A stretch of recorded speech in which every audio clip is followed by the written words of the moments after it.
If you're thinking about selling your company, do this one thing immediately. Create a list of all your strengths and all your weaknesses. Get super clear on what your company does well. You might have a very innovative product, but you just weren't able to raise capital. Just all the pieces didn't come together. Now, I want you to look for large companies, generally that have a lot of cash and who can make a cash offer, and see where your company can become a great product for them.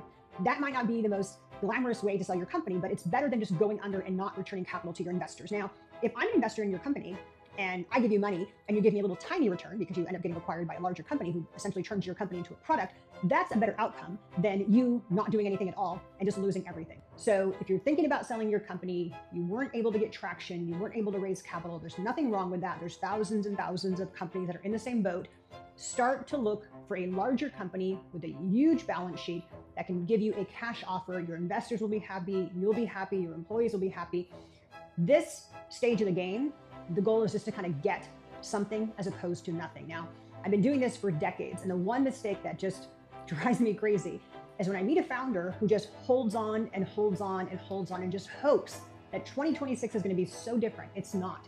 So if you haven't been able to raise capital, I would immediately start creating a list of what you do well and companies who need that specific product inside their company. So try that. If you have any questions or if you need to throw any ideas out, you want to bounce some ideas off me and get some feedback, I'm happy to chat with you.